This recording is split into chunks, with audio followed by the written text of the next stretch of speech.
Rodrigo, outro dia eu tava saindo do Fogão de Minas, sabe o Fogão de Minas? Maravilhoso Fogão de Minas, restaurante Juiz de Fora. Exatamente. E aí ali na saidinha tinha um rapaz sentado no chão pedindo esmola. Aí uma mãe pegou, deu um dinheiro na mão da filha e falou: dá ali pra filha. E aí a gente saiu andando, eu tava um pouquinho atrás, ela falou assim com a filha: você tem que fazer isso porque Deus tá vendo e Deus gosta quando a gente faz caridade. Aí eu fiquei pensando nisso, né, Rodrigo? Que lição é essa que essa mãe tá dando? Que ela não tá dizendo que fazer caridade é bom. Ela está dizendo que Deus está vendo e que Deus gosta disso. Então é bom porque Deus gosta.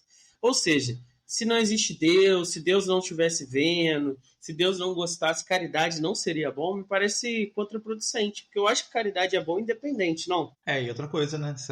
A vontade de Deus que torna as coisas boas ou as coisas são boas e por isso que Deus gosta? Acho que essa é a pergunta, né, que a gente está fazendo aqui. Eu sigo Deus porque eu estou fazendo uma troca com Ele, ou eu sigo Deus porque Deus sabe o melhor e eu, a partir de Deus, conheço o melhor e quero seguir. Esse aí falando é o Rodrigo R. de Carvalho, eu sou Pedro Cortá e vai começar mais um Não Precisa Copiar.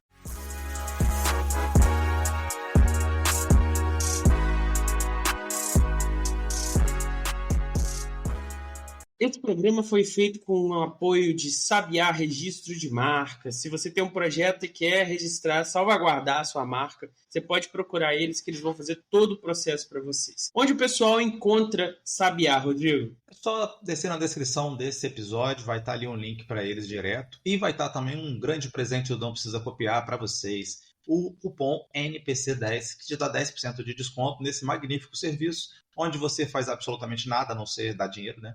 E deixa eles resolverem todo o problema para vocês. Dá uma olhada aí.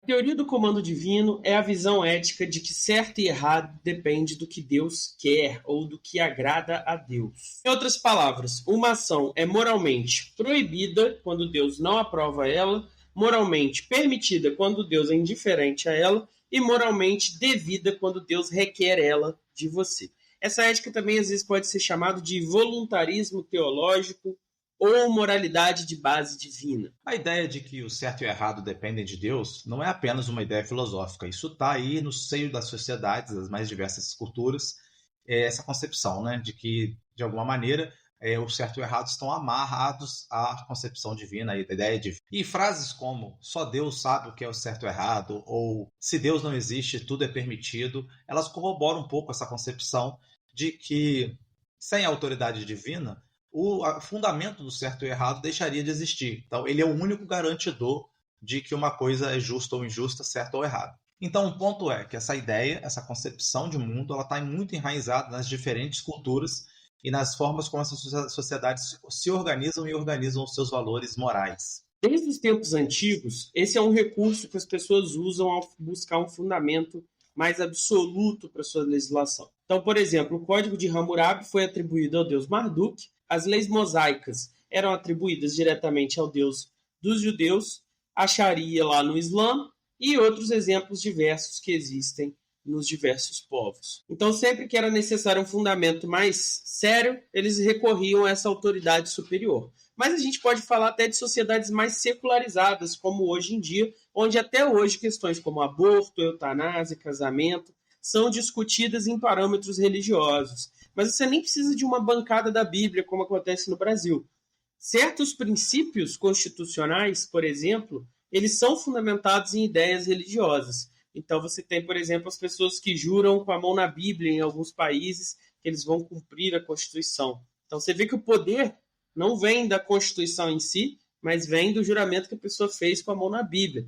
Tem todas essas sociedades onde você não é literalmente religioso, mas você tem uma influência muito forte dessa matriz ética que eles chamam de judaico-cristã. É por esse motivo que muitas pessoas acreditam que não pode existir, então, um critério objetivo para a moralidade sem que esse critério esteja fundado, enraizado na ideia do Criador. E tendo em vista que a maioria das pessoas no mundo, né, são crentes, né, acreditam em alguma forma de Deus ou deuses, essa teoria, que é a teoria do comando divino, ela se torna extremamente popular e extremamente enraizada, né, nas diferentes culturas. Mas é importante comentar que o fato de isso ser verdade, isso que a gente acabou de mostrar para vocês, não implica que todo mundo que acredita na teoria do comando divino seja uma pessoa religiosa. Então, é possível ser religioso e seguir a teoria do comando divino, e é possível também não ser religioso, não seguir uma religião determinada, mas ainda assim acreditar na teoria do comando divino. A teoria do comando divino ela vai além. Ela diz que o certo e errado depende do que Deus exatamente quer.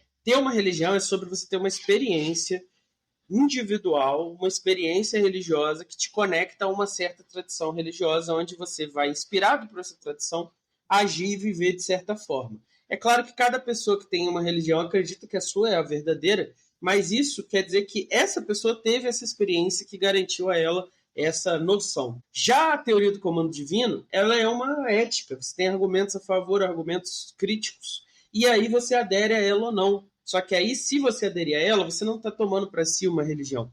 Você está postulando uma origem do que é o certo e do que é o errado. Enquanto a religião nem precisa tocar nisso. Eu sou dessa religião aqui, eu sigo esses mandamentos aqui, sigo esses rituais aqui, porque eu tive uma experiência de que aqui eu encontro Deus, encontro o infinito. Selecionei. Então, deu para entender, né? Então, eu posso ser um religioso que aceita a teoria do comando divino porque ela me dá esse fundamento do certo e do errado no Criador. Eu posso ser um religioso que não aceito a teoria do comando divino, porque acredito que a moralidade ela segue princípios racionais e ela não está enraizada diretamente no Criador. O Criador só defende a moralidade porque ele também é racional. E eu posso nem ser religioso, mas seguir a teoria do comando divino por acreditar que tem que ter um enraizamento objetivo nessa moralidade. Não é isso, Pedro? Exatamente. As leis humanas, elas mudam segundo jurisdição, segundo cultura. E as leis de Deus, elas não podem ser assim. Justamente porque elas teriam esse legislador maior, assim, superior. Então essa ideia oferece um fundamento transcendental absoluto e garantido para a origem dessas legislações éticas. Um outro aspecto importante, né, é que a teoria do comando divino ela dá um peso para a moralidade, uma força para a moralidade muito diferentes de outras teorias éticas. Né? Outras teorias éticas você vai falar, a pessoa que não é moral ela é só um ser irracional, ela é um ser que está preso à animalidade, ao seu corpo. E no caso da teoria do comando divino, não, porque você sendo imoral, você não está só atentando contra os outros indivíduos e contra a sociedade, contra você mesmo. Você está tentando, desobedecendo as leis divinas, então você está tentando contra o próprio Deus. Então isso é um peso totalmente diferente de outras teorias éticas. Né? Outro ponto que é relevante é que se Deus existe, ele é um ser perfeito, então seus mandamentos seriam também regras infalíveis e perfeitas, o que é mais um incentivo junto com esse que o Rodrigo mencionou, de você saber que ele está sempre olhando, para você cumprir esses mandamentos e não ficar discutindo. Enquanto as legislações morais você tem discussão, você pode ver o lado bom de qualquer coisa, você pode tentar argumentar, justamente porque elas são convenções, elas estão ligadas às culturas e coisa e tal.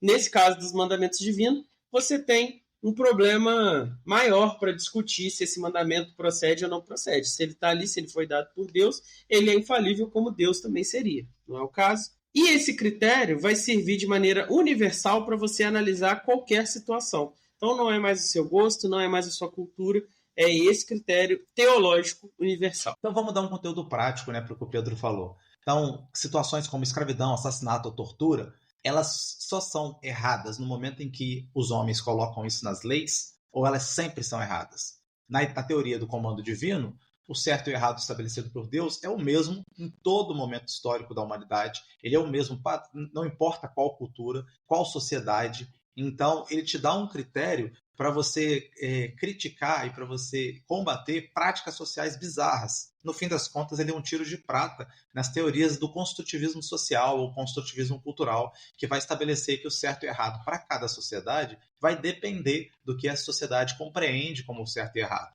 Então, aqui acabou essa história de que os homens constroem seus próprios conceitos de justiça. O conceito de justiça é definido por Deus e é a partir desse conceito de justiça que os homens deveriam construir o seu conceito de justiça. Então aqui a gente viu que a teoria do comando divino oferece uma base sólida, extremamente sólida, a mais sólida que existe para o que é o certo e errado, e também incentivos para você se comportar corretamente, que é um grande problema também da ética. Não basta saber o que é certo. Nem todos nós somos socráticos. Então, será que não tem nenhum problema? Será que é isso? Está resolvido, pacificado? Podemos seguir agindo corretamente segundo os mandamentos de Deus? É isso que a gente vai ver na próxima parte.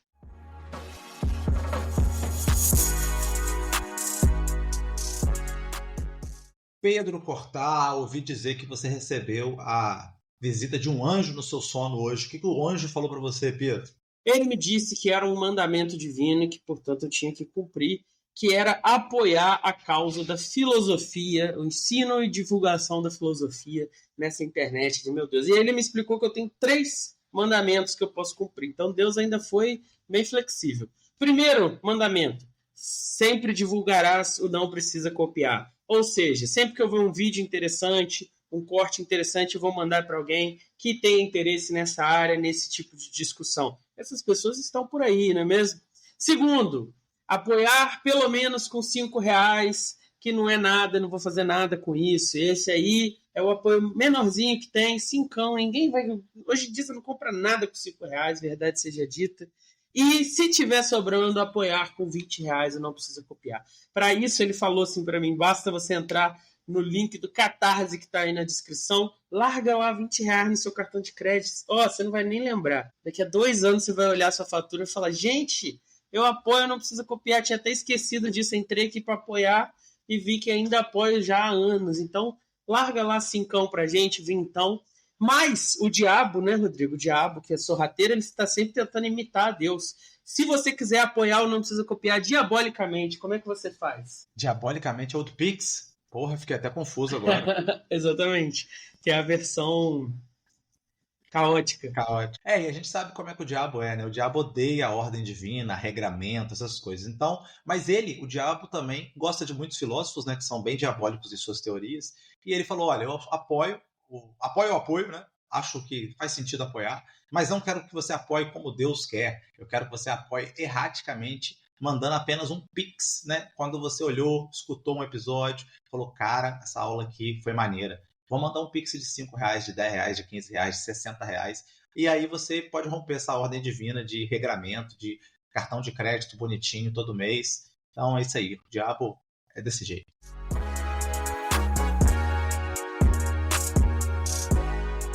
A teoria do comando divino, então, afirma que certo e errado é aquilo que Deus quer ou que agrada a Deus. Mas será que ela é tão simples e resolve todos os problemas assim? Na parte anterior, a gente viu que ela é bem sólida, né? Ela oferece um fundamento sólido. Mas será que ela não tem problemas? Então agora a gente vai ver as críticas à teoria do comando divino. E o primeiro grande desafio é o desafio interpretativo. Então vamos supor que vocês aceitaram, né, que é Deus que estabelece o que é o certo e o que é o errado.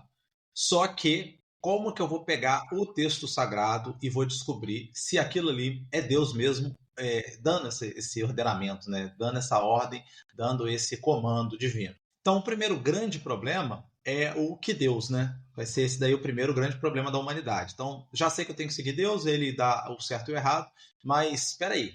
Quantos deuses existem ou quantas religiões e ordenamentos éticos existem? Então, para a gente ficar só nos grandes ordenamentos éticos, cristianismo, hinduísmo, budismo e hinduísmo já são 4 grandes ordenamentos religiosos que são completamente diferentes entre si. Então, o primeiro grande problema é que Deus eu vou seguir, que ordem eu vou seguir. Essas religiões apresentam doutrinas que não são só diferentes, mas muitas vezes incompatíveis. Por exemplo, sobre o consumo de certos alimentos. Vamos ver o que essas religiões acham. De um lado, você tem o judaísmo, que proíbe o consumo de várias coisas, como, por exemplo, alguns frutos do mar e vários tipos de animais, como o consumo de carne de porco. Enquanto outras coisas eles têm que preparar de uma forma específica, que é chamada de kosher. Por outro lado, já no cristianismo você tem uma revolução desse princípio.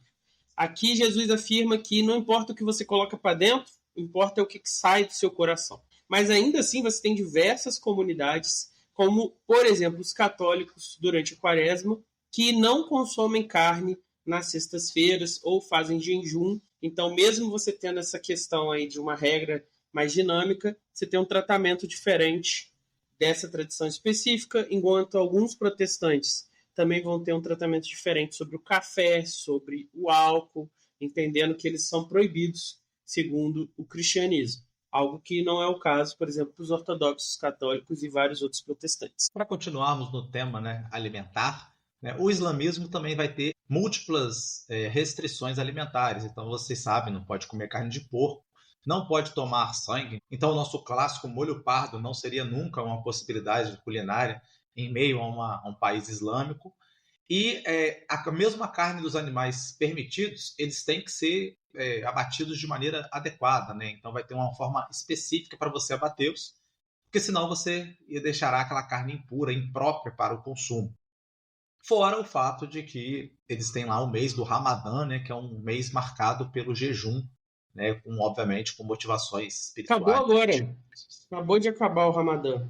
É, é o quê? Como é que Uhum. funciona o Ramadã, você sabe? Como assim? É tipo 10 dias que você come só pão e água. Você sabe qual é o procedimento? Acho que é um mês inteiro. Acho que é um mês inteiro. Não sei os Mas você detalhes, que eu não o que que você sou. consome? Você, antes, acho que das 6, antes do nascer do sol, certo? E depois do pôr do sol, você pode consumir algumas coisas. Você pode quebrar o jejum. Mas do nascer do sol até o pôr do sol, eles fazem um jejum o dia todo, excetuando pessoas que têm problemas de saúde, mulheres grávidas, esse tipo de coisa. No caso do hinduísmo, né, como vocês sabem por causa daquela novela O Caminho das Índias, para você que tem alguma idade aí, né, Pedro? A vaca é um animal especial, um animal sagrado, e a ideia de comer a vaca, de fazer dela alimento, é um absurdo completo, é um desrespeito religioso profundo para eles. E no caso do budismo, por conta de sua prática de não violência, né, eles acabam, né, não é um mandamento religioso, mas como uma consequência de sua ética, eles acabam, muitos deles, né, se tornando vegetarianos para evitar essa indústria cruel da carne aí, que a gente tem até um episódio sobre isso. Aqui a gente tem a teoria do comando divino dizendo que certo e errado é aquilo que Deus quer ou que agrada a Deus, mas a gente tem 4 grupos os maiores religiosos que discordam completamente sobre o que Deus quer. Então essa variedade da experiência religiosa cria uma espécie de relativismo às avessas, que não é nem cultural exatamente, nem pessoal, mas é um relativismo de fundo teológico, já que eles têm a crença de que eles têm a verdadeira palavra de Deus, que eles têm a verdadeira mensagem de Deus e eles sabem realmente o que agrada a Deus. Então isso vira um problema. Como é que você lida com esses comandos tão variados, tão diferentes entre si? Show de bola, né? Mas vocês devem estar pensando, que papo é esse de vocês aí da filosofia, islamismo, budismo? A gente é aqui brasileiro, tudo cristão, e sabe que o cristianismo, que é a única religião verdadeira, logo resolveu a treta, é só seguir os princípios éticos do cristianismo. Só que vocês estão esquecendo de uma coisa, né? O fato de você adentrar uma religião não resolve o problema, porque dentro dessa religião há diferentes interpretações. Então, você pode falar, olha, a religião, a Bíblia foi inspirada por Deus e está ali todos os mandamentos que eu preciso saber para ser justo. Só que, vocês sabem, né, a Bíblia tem diferentes estilos, poesia, parábola, narrativas, cartas. Então, o que demanda um certo, digamos assim, empenho interpretativo para entender exatamente qual é o comando divino, o que Deus realmente quer. Tanto é que a gente vai ter, né, um problema grave de ramificações das diversas crenças de matriz cristã. Não é não, Pedro? Exatamente. Se você olhar, nós temos Bíblias diferentes. Então, os cóptas têm mais livros do que os católicos e os católicos têm mais livros do que os protestantes. Não vamos nem entrar nessa questão de quem tem a verdadeira Bíblia. Mas dentro de um grupo só, você tem diversas interpretações. Então você vai ter grupos que banem o café, grupos que banem o divórcio, grupos que aprovam o divórcio, que fazem a Santa Ceia versus que fazem a Eucaristia. E esse tipo de variedade é dentro de um mesmo grupo chamado cristãos. Mas vamos ficar dentro de uma corrente só. Dentro das pessoas que seguem a Bíblia católica, você vai ter interpretações diferentes sobre o que deve ser feito e o que não deve ser feito. A Igreja Católica até fez um trabalho de juntar essas contradições, então você tem as ordens com regras diferentes, mas elas estão seguindo uma mesma estrutura. Mas ainda assim há divergências. Até eles fecharem a questão, há divergências, e dentro do protestantismo isso se ramifica de diversas formas em grupos completamente diferentes. O ponto central é: uma mesma passagem vai ser interpretada com um valor diferente por grupos diferentes, e isso vai gerar mandamentos diferentes. E até mandamentos simples, como por exemplo, não matarás. Quando você aplica ele a essa variedade, essa infinitude de situações que podem ocorrer no mundo, você se pergunta, beleza, se tiver lá na minha escola, tem um quartel do lado, Rodrigo. Se tiver um terrorista andando com uma bomba para explodir, e aí o policial aponta a arma para ele, e fala, parado aí. E ele fala, não, eu vou entrar na escola e vou explodir a escola. Não matarás. Será que essa regra se aplica a essa situação ou não? Então, mesmo um mandamento super simples, direto, tem essas questões de aplicação. Quem dirá coisas mais complexas, como passagens que você vai interpretar, porque nem sempre é direto assim, não pode usar camisinha. Não tem esse mandamento na Bíblia, né, Rodrigo? Não tinha camisinha. Aí você tem uma história lá do Velho Testamento, você tem uma fala do Paulo sobre outra situação, e aí você interpreta que essas duas coisas se aplicam também no caso da camisinha. Mas não é direto e reto. Não pode usar camisinha. Entendeu? Tem nuances, tem vários detalhes que são importantes. Você usou o do não matarás, né? Então vamos ficar nele porque ele vai ser bom para a gente discutir um outro grande problema, né, da teoria do comando divino. É que, aparentemente, se você vê a história, né, da Bíblia, há vários momentos que Deus quer coisas diferentes. Então Deus seria, digamos assim, né, se nós podemos dizer isso sem um raio me atingir, contraditório. Então, no mandamento ele fala para não matar, e no outro momento ele manda o Abraão sacrificar o próprio filho. Ué, mas não era proibido matar? Não, mas agora, porque foi Deus que mandou, agora pode. Então, será que não existiria algum tipo de arbitrarismo divino, onde o certo e o errado vai também mudar? E aí aqui ele não vai mudar porque a cultura quer, a sociedade quer, a história quer. Ele vai mudar porque Deus quer que mude. Então seria Deus um relativista divino, onde determina em cada momento específico o que é o certo e o que é o errado? Então você enfrentaria também esse tipo de problema. Eu ia dar como exemplo o Agamenon matando a Ifigênia, né? A filha. Eu acho que é Agamenon, né? Aí foi daí, depois eu lembrei, caralho, eu tô falando do cristianismo, não faz sentido nenhum. O cristianismo mandar o Agamenon. Não é uma contradição. A contradição seria dentro da própria Bíblia, entendeu? Isso aí cria o tal do relativismo divino que a gente falou assim em outro momento entre nós aqui, que seria mais um voluntarismo divino. Tem muita gente que vai alegar que Deus nunca ia querer algo ruim. Mas a gente sabe que na prática Deus quis coisas que do ponto de vista humano, né, você pode alegar que Deus sabe mais e do ponto de vista divino ele estava escolhendo melhor. Mas do ponto de vista humano foram tragédias, catástrofes terríveis, como por exemplo a ideia do dilúvio. Só que, se você achar que Deus nunca pode escolher o mal, você está dizendo ou que tudo que ele escolhe é sempre bom, o que permanece o mesmo problema, ou que ele escolhe coisas independentes de sua vontade que são boas, o que torna a nossa teoria aqui inútil, como a gente vai ver no dilema de Eutífron na próxima parte. E aí a gente viu mais uma vez o mesmo problema. A teoria do comando divino, a maior virtude dela é resolver o problema do relativismo. Só que a gente cai num relativismo agora não mais cultural, porque você tem, por exemplo, o cristianismo e o islamismo em várias culturas. Então a gente cria um relativismo teológico. Cada religião vai ter o seu certo e errado. Ou você cai no relativismo divino, que é o que Deus quiser. No voluntarismo divino, que é o que Deus quer agora, é o certo ou é o errado. Então não resolveu o problema que a gente queria. Um outro problema, como se já não fosse suficiente, esses aí que o Pedro apresentou, né, é que ela destrói completamente a ideia de autonomia moral do ser humano. Então, que o ser humano é um ser racional capaz de refletir e encontrar a ação correta. E aí, a partir daí, constituir um arcabouço ético para guiar sua própria vida. Então, se isso aí é verdade, a teoria do comando divino, não tem sentido, não tem porquê a gente ter algum tipo de autonomia moral. A gente é só bonequinhos, ventrílocos, mamulengos que seguem a moralidade divina, ou que deveriam seguir o que o Deus acha justo. Então a gente é só um executor da palavra divina. Nós não precisamos da capacidade de refletir, de pensar, de analisar situações. A gente só precisa aplicar o mandamento que está valendo naquele momento, naquela religião. Curiosamente, isso é muito contrário, né, à teoria de, inclusive, filósofos morais importantes e que também eram teístas, né, acreditavam em Deus. Então, nosso querido luterano aí, Immanuel Kant, ele, apesar de luterano, apesar de religioso, defendia que a autonomia do indivíduo, a racionalidade ética, ela vem da razão. Né? Essa razão, ela sim é dada por Deus, mas a racionalidade que é a responsável por determinar o certo e o errado, o justo e o injusto. Esse uso prático da razão, que ele chama de vontade, é que vai, né, determinar se você vai agir corretamente ou não. Se você consegue aplicar a racionalidade, você age corretamente. Se você não consegue, você age de maneira imoral. Mas isso nada tem a ver com os comandos divinos. Isso tem a ver com você encontrar na própria razão esses princípios objetivos da moralidade. Alguém faz o certo e errado porque Deus mandou, você está transformando o valor de uma ação muito boa em um valor de submissão. Então isso pode, na verdade, até enfraquecer o valor correto que está ali impregnado naquela ação. O valor correto que está ali impregnado naquela ação.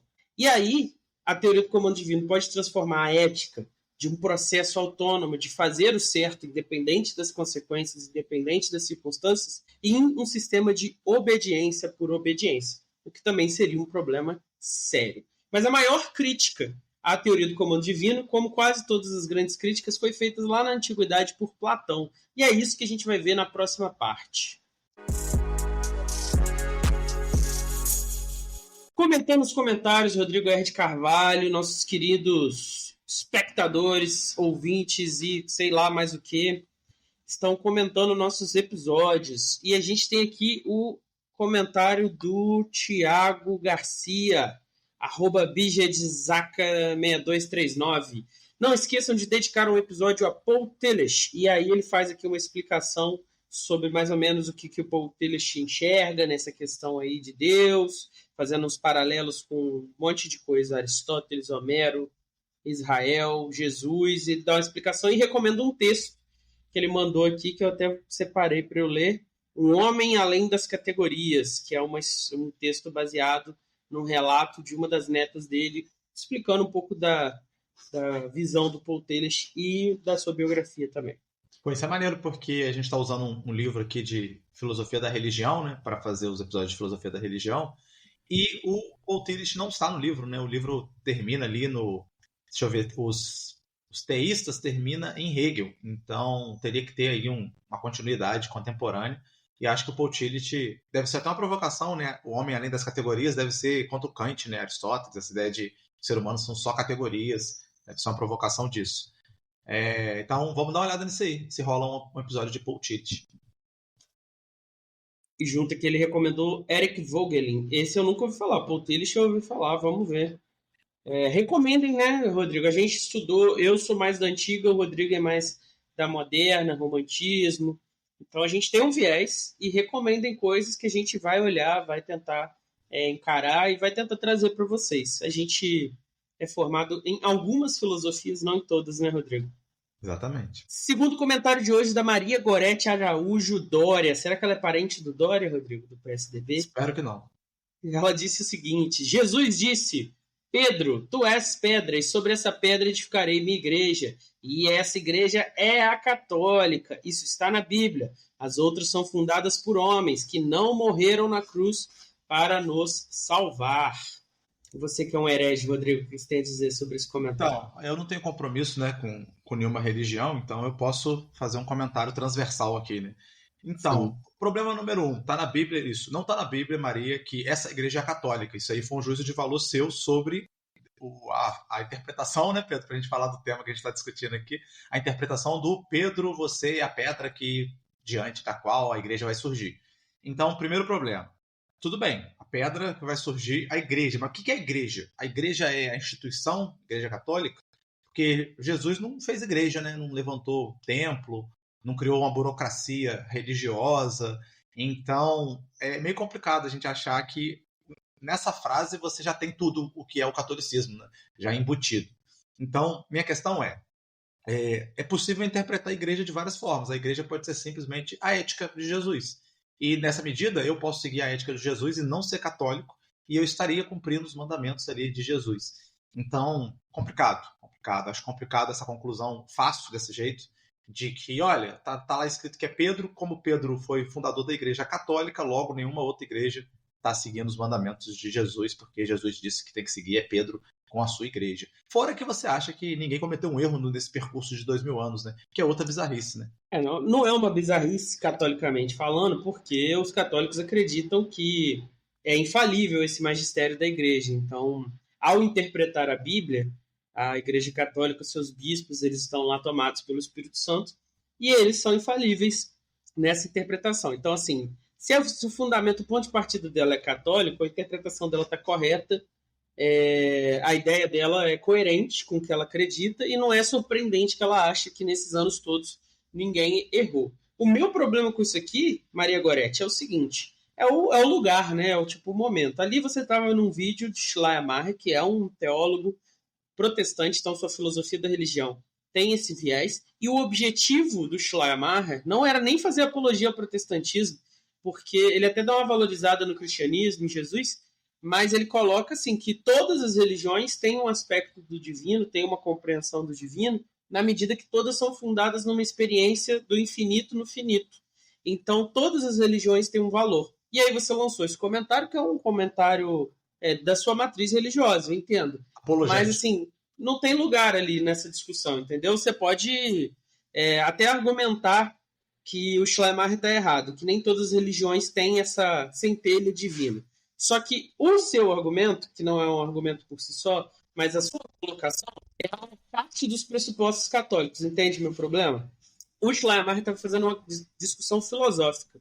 Então, se você tiver um argumento filosófico, racional, lógico, para oferecer contra o que o Schleiermacher estava colocando, ok. Agora, se você quer que a gente assuma todas as premissas católicas para aí a gente ser obrigado a reconhecer que o Schleiermacher está errado, aí deixou de ser uma discussão filosófica e passou a ser uma discussão teológica. Aí você tem que ir lá no Dois Dedos de Teologia, o diácono, esqueci o nome do diácono, que faz umas apologéticas católicas. Tem esse pessoal que faz a discussão teológica, não é o nosso caso aqui, apesar da gente entrar nessas discussões de Deus, religião, alma, a gente está fazendo aqui a discussão filosófica. Então, as premissas da sua colocação é que essa passagem ela autoriza os apóstolos a criarem seus sucessores e isso cria uma sucessão infalível de apóstolos que são os bispos e eles ao redor deles têm essa comunidade, tem o magistério, coisa e tal, e isso tudo está fundamentado na interpretação teológica católica, não é um argumento racional. E nós temos grandes filósofos na Igreja Católica, Maria Goretti, então vai lá no Agostinho, vai lá no Tomás de Aquino, vai lá no Pedro Abelardo, e eles vão te oferecer argumentos para você defender isso que você está dizendo aqui, mas simplesmente citar essa passagem não é um deles. Próximo argumento, Rodrigo. Deus não quer placas de seguidores, e sim seus verdadeiros adoradores que adorem em espírito e verdade.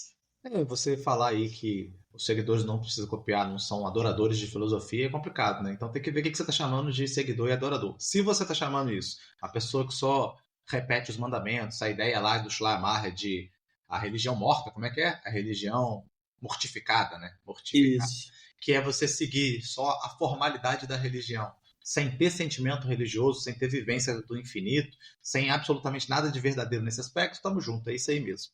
Agora, se você acha também que a religião não tem a ver também com adoração nesse sentido mais religioso, aí também está errado. Porque, pelo menos algumas, né, várias religiões têm esse elemento do adorado, da fé, da reza, como elemento importante, né? Deus quer que você ame ele, Deus quer que você o adore.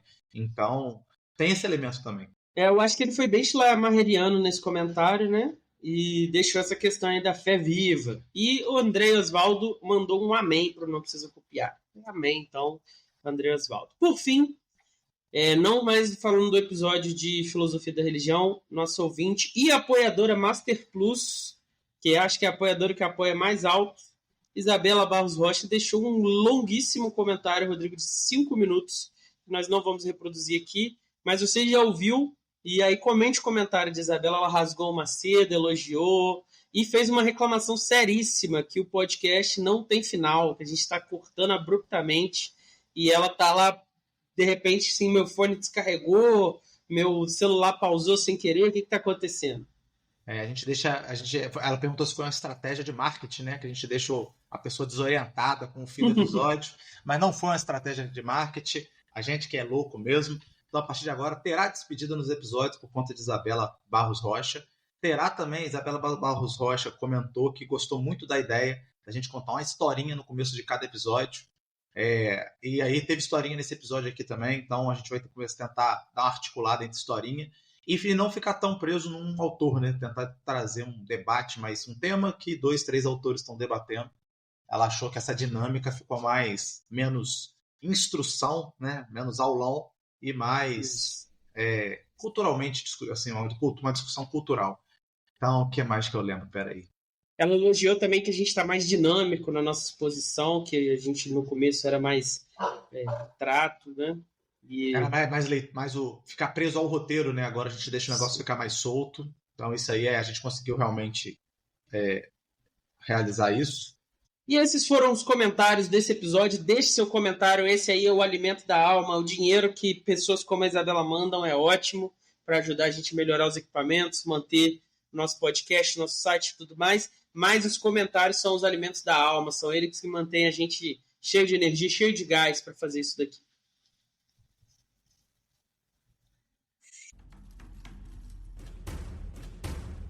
O dilema de Eutífron surge em um dos diálogos de Platão e, apesar da gente estar analisando ele aqui por causa da teoria do comando divino, ele é um excelente exemplo do que a gente considera como o método socrático. Aqui o filósofo faz uma investigação sobre o que é a piedade e se o que é certo e o que é errado dependem ou não da vontade dos deuses no contexto do politeísmo grego. No diálogo, Sócrates está indo até o fórum da cidade para ver as acusações que ele recebeu, acusações de corromper a juventude, de introduzir novos deuses e de não acreditar nos deuses da polis. E lá ele encontra o jovem Eutífron, que também está ali, mas por motivos diferentes. Ele pretende processar o próprio pai. O Sócrates está correndo risco de vida, e como a gente sabe muito bem, ele chegou a morrer por causa dessas acusações. E o Eutífron está ali para acusar o próprio pai de homicídio. Se família é considerada tão importante hoje em dia, na Atenas do século V a.C., a sociedade era estruturada ao redor dos genos, que são esses grupos familiares onde você tem um patriarca, que é o líder, e que ali você tem, além da coesão familiar, deles trabalharem juntos, agirem juntos, defenderem e apoiarem uns aos outros, você tem uma lealdade tremenda, e também o culto aos deuses domésticos, que muitas vezes estavam ligados a heróis ancestrais, míticos, que aquela família descende deles, né? Cada família tinha suas próprias tradições, seus próprios deuses, e isso era muito importante. Não era só um tio chato que você ignora no grupo da família. Por isso o que o Eutífron está fazendo, processar o próprio pai, era muito polêmico. Existia uma hierarquia clara dentro do Genos, e o patriarca da família era o chefe dessa família. Então ele não poderia jamais fazer uma coisa dessa. Ao fazer isso, ele estava não só incorrendo numa transgressão familiar, mas também ele estava violando, na visão tradicional ateniense, as leis dos deuses, já que ao ir contra a autoridade do patriarca, ele também estava indo contra os deuses que protegiam aquele Genos. Na mentalidade ateniense tradicional, qualquer problema que acontecesse dentro da família tinha que ser resolvido ali dentro da família. Expor esse problema na esfera pública, como eu estava fazendo, era algo completamente absurdo. Por isso, ao afirmar para o Sócrates que o que ele estava fazendo era a coisa mais piedosa, ele estava colocando em xeque e invertendo completamente a visão tradicional sobre a piedade. E é isso que gera o interesse de Sócrates. É a visão tradicional que gera essa aparente contradição entre o que Eutífron diz que é certo e o que a tradição diz que é certo. E é ali, analisando o papel da tradição e da visão sobre os deuses no que é certo e errado, que Sócrates vai encontrar um frutífero tema para o seu diálogo. Afinal, ao dizer que Sócrates não acredita nos deuses da cidade e que ele está introduzindo novos deuses, uma das suas acusações é de impiedade. Se o Eutífron tem tanta certeza sobre o que é a piedade, ele pode instruir o Sócrates, então, para que ele melhore, para que ele entenda melhor sua acusação, para que ele possa se defender ou mudar de perspectiva, quem sabe até aceitar sua condenação, ou mudar de perspectiva. Então, como de costume em todos os debates socráticos, o Sócrates começa pedindo que o Eutífron diga o que é a piedade, já que ele tem certeza, porque o ponto dele é: eu sei o que é a piedade, por isso que eu estou vindo aqui acusar meu próprio pai. O Eutífron dá uma resposta que é insuficiente na maioria desses debates socráticos, que ele aponta um exemplo de piedade. Ele diz: olha, piedade é isso que eu estou fazendo. Acusar os que estão errados, os que cometeram crimes, independente de quem são, independente da família. O Sócrates aponta isso para ele: olha, isso daí não é uma definição de piedade. Isso é um exemplo de piedade. E existe uma diferença substancial entre as duas coisas. Um exemplo é um exemplo concreto que tem várias particularidades, várias circunstâncias. A definição é o que a gente usa para olhar para diferentes exemplos e determinar se eles são ou não casos de piedade, de coragem, de altruísmo e coisa e tal. Então, ele precisa de uma definição universal, que o Sócrates consiga usar essa definição para olhar para o caso de Eutífron e dizer que ele é piedoso, olhar para o próprio caso e dizer que ele é impiedoso, e olhar para outros e outros casos e dizer se as pessoas são ou não impiedosas. Como bom interlocutor socrático que o Eutífron é, ele reformula então sua resposta e propõe a seguinte definição: piedoso e impiedoso, certo e errado, é aquilo que os deuses... é aquilo que agrada aos deuses. Só que aí surge um problema, que é o fato de que existem muitos deuses no mundo grego e esses deuses muitas vezes discordam entre si sobre o que é melhor, o que gera uma contradição. Se Zeus acha que uma coisa é melhor, Atena acha que outra coisa é melhor e Ares acha que outra coisa é melhor, a gente tem aqui um problema, porque a gente vai ter coisas diferentes que são ao mesmo tempo o certo e para o outro o errado. Cria-se um relativismo de novo e onde há contradição, há erro. Então, essa definição tem um problema seríssimo. Então, reconhecendo que o Sócrates está falando faz sentido, nenhuma coisa pode ser justa e injusta ao mesmo tempo, pode ser piedosa e impiedosa ao mesmo tempo, ele vai lá e vai jogar fora essa definição inconsistente que ele deu e vai propor uma outra, que é que piedade é tudo, piedade é aquilo que todos os deuses aprovam, e impiedade é aquilo que todos os deuses desaprovam. Então, se todo mundo lá do panteão grego concorda que algo é bom, isso aí é obrigatório de você fazer. Se tem discordância, aí é permitido, você faz ou não faz, dependendo da sua filiação religiosa. E se todos eles desaprovam algo, aí você é proibido de fazer, não pode fazer. A definição parece, de fato, mais sólida e ela não sofre daquele problema de inconsistência daquela natureza lá de cada deus dizer uma coisa. Isso não gera um problema para essa definição. Mas gera um outro problema, que é o famoso dilema de Eutífron, que dá título a esse bloco aqui. Bom, a pergunta que o Sócrates lança é: algo é piedoso porque os deuses o querem ou os deuses querem algo que é piedoso? Se algo é piedoso porque os deuses o querem, então a moralidade, a piedade é completamente arbitrária. Não existe, de fato, algo que é certo e algo que é errado, e se os deuses mudarem de ideia, as coisas mudam também. Então isso implica que a vontade divina poderia querer coisas terríveis, e isso se tornaria a coisa mais piedosa a ser feita. A outra possibilidade, que não gera esse problema sério de os deuses quererem algo que parece ruim aos nossos olhos, é que os deuses querem algo que já é bom em si mesmo. E isso é muito bom, porque isso quer dizer que tem um conjunto de regras já racionais que estão implícitas na ordem do mundo, mas isso torna a teoria do comando divino completamente irrelevante, que é a tese do Eutífron, que é a ideia de que ele está fazendo certo, porque ele está fazendo aquilo que agrada aos deuses. Então, se o certo, errado, piedoso e impiedoso já existe e pode ser acessado racionalmente, a gente tem que continuar estudando ética, temos que seguir aí pela história da filosofia, lendo Rawls, lendo Aristóteles, lendo Agostinho, lendo Tomás de Aquino, lendo Locke, lendo todo mundo. Porque a gente precisa definir o que é certo e errado a partir da razão, como os deuses fizeram, só que os deuses têm um discernimento melhor do que os nossos. E aí essa teoria que a gente está estudando aqui, ela é furada, porque ou de um lado você diz que certo e errado é arbitrário, então cai no voluntarismo, ou de outro é inútil a teoria, porque certo e errado é independente da vontade dos deuses. É claro que no contexto do Platão a gente está falando de um politeísmo, mas o mesmo princípio vale para o monoteísmo, com algumas nuances, né? Porque você pode entender que Deus é o sumo bem, tem essas discussões aí, mas em última análise, o que o Eutífron colocou na conta do coletivo dos deuses, você coloca na conta de um único Deus. E o princípio do argumento é basicamente o mesmo, o dilema continua funcionando. E aí a gente chega no final do diálogo, Eutífron, que estava cheio de confiança do que ele estava fazendo, percebe que aquilo que ele achava que era piedade não é bem assim, e aí eles chegam no beco sem saída, a famosa aporia, e aí ele reconhece a própria ignorância, e ele e o Sócrates se despedem, com o Eutífron completamente abalado. Aí você pode falar assim, nossa, essa discussão toda, eu ouvi esse bloco, li esse texto, 20 e poucas páginas, para não chegar em lugar nenhum. Chegou em um lugar, mostrou que a ideia de que a tradição vai definir o que é certo e errado gera uma contradição, que é a que o Eutífron percebeu, mas também que a saída de Eutífron, que é confiar na vontade divina apenas, gera outros problemas. Então você jogou duas respostas fora e você limpou o terreno para continuar explorando a ética. E isso é fundamental. De um jeito ou de outro, além dessa descoberta ética, de que a teoria do comando divino está furada, a gente vê aqui o verdadeiro valor da filosofia, que é não oferecer respostas superficiais ou tentar se agarrar muito a uma resposta, mas argumentar, contra-argumentar e levantar as questões corretas.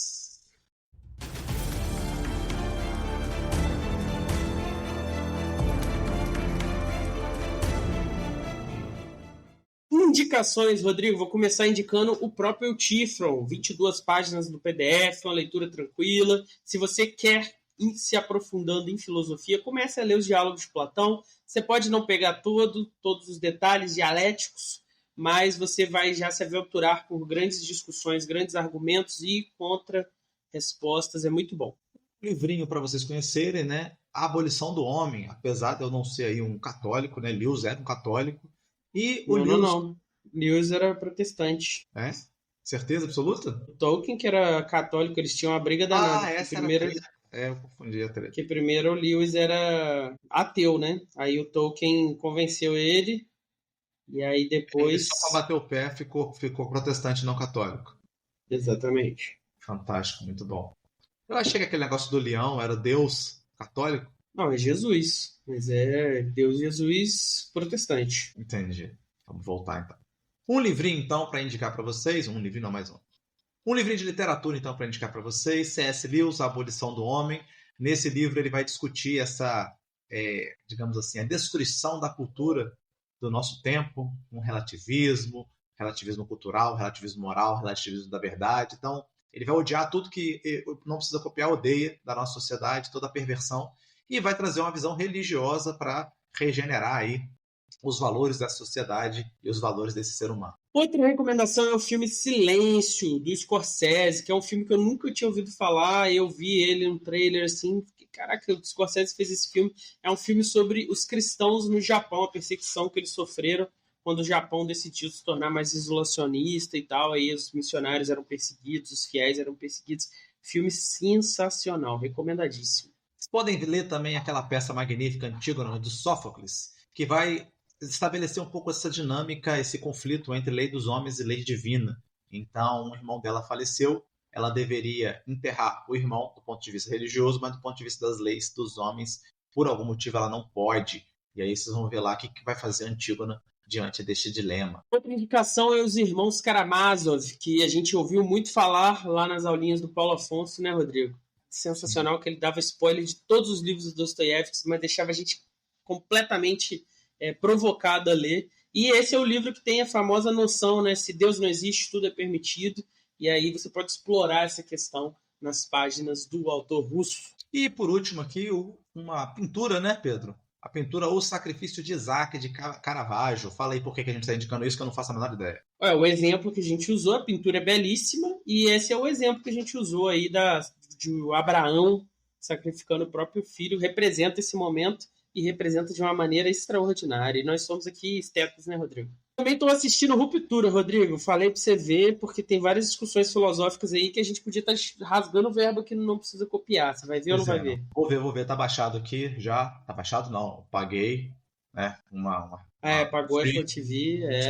Para ver, né? Isso aí. Vou assistir Ruptura e aí vai rolar aí um episódio sobre Ruptura, quem sabe. Acabei de ver aquele Adolescência. Você viu a minissérie de 3 episódios? Não vi. Não quer não ver? Gosto dessas coisas de crime. Não gosto dessas coisas de crime. Entendi. Sou contra o crime, Rodrigo. É complicado. Entendi. Crime. Mas é uma parada interessante discutir em que momento da vida o ser humano passa a entender o que é o certo e o errado. Então, uma criança de 12 anos, 13 anos já tem isso muito claro. Nós temos que julgar os atos dela como julgaria o ato de um adulto, como que isso se constitui, se caracteriza na mente do ser humano, em que momento da vida. É uma discussão interessante. Então é isso por hoje. Tchau, tchau, pessoal. Valeu, até mais. Um beijo especial para Isabela, que quereu e pagou por esse adeus, Rodrigo. É verdade, esse beijo aí, eu não sei se foi por isso não, mas tudo bem. Palhaçada, ele...